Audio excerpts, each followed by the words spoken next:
Terima kasih Pak Erlangga. Saya pikir sudah dijelaskan oleh Pak Erlangga. Saya persilakan Wakil Menteri Kesehatan, Pak Dante, silakan. Terima kasih Pak Menko Marifest, Pak Menko Perekonomian, serta seluruh rakyat Indonesia yang saya banggakan.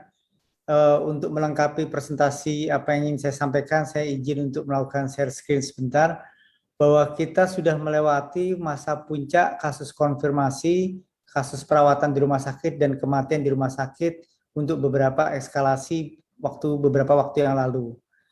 Saat ini, tetapi di negara-negara tetangga kita, eskalasi itu masih terjadi, sedangkan kita sudah mulai menurun.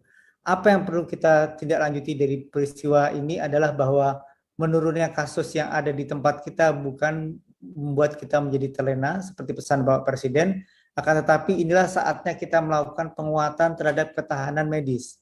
Ketahanan medis itu dipentingkan karena beberapa kasus itu terjadi juga peningkatan di beberapa tempat. Vaksinasi bukan satu-satunya game changer, tetapi merupakan salah satu komponen yang penting untuk dilakukan, tetapi penting adalah protokol masyarakat. Setiap kali terjadi kenaikan mobilitas masyarakat, selalu disertai dengan peningkatan kasus tersebut. Yang harus kita hati-hati adalah peningkatan kasus akibat aktivitas yang meningkat yang mungkin akan terjadi menghadapi libur peringatan Maulid Nabi yang nanti akan ada di bulan depan. Nah, kita masih berhati-hati karena setiap kali peningkatan mobilitas selalu disertai dengan peningkatan kasus tersebut. Dari berbagai macam strategi penanganan yang perlu dilanjutkan, maka yang paling penting adalah tes epidemiologi, kemudian rasio kontak erat yang dilacak, dan percepatan vaksinasi pada saat kita sekarang sudah melalui masa-masa sulit di mana eskalasinya kemarin itu sudah semakin tinggi dan sekarang sudah semakin baik. Karena itu implementasi PPKM di level 1 sampai 4 tentu harus tetap dilakukan dan ditetapkan, serta pemanfaatan teknologi digital dalam implementasi protokol kesehatan terus harus dilakukan. Bagaimana protokol kesehatan tersebut dilakukan dengan metode digital? Kita sudah mempunyai Peduli Lindungi. Dengan Peduli Lindungi ini masyarakat dipantau, kemudian dimitigasi, serta dievaluasi status mobilisasinya. Ada 4 kriteria hijau, kuning, merah, dan hitam. Kriteria hitam ini adalah mereka yang kasus positif dan kontak eratnya positif. Ini dilakukan evaluasi agar tidak melakukan penyebaran dan meningkatkan terjadinya kasus tersebut.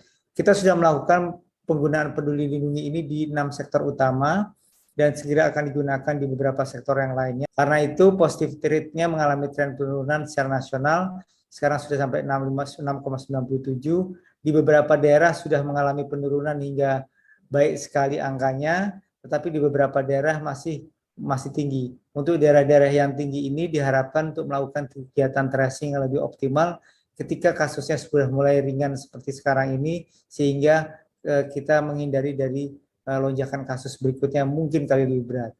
Saya juga ingin menyampaikan isu tentang varian-varian baru. Semakin banyak kasus ini berkembang dan semakin lama pandemi ini berlangsung, maka virus itu akan melakukan modifikasi dan melakukan mutasi.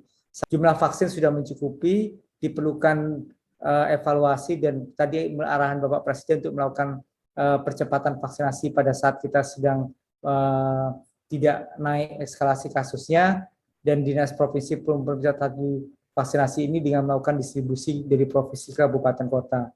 Tentu lakukan. Demikian yang bisa saya sampaikan, mudah-mudahan bisa bermanfaat bagi kita semua. Assalamualaikum warahmatullahi wabarakatuh. Terima kasih Pak Dante.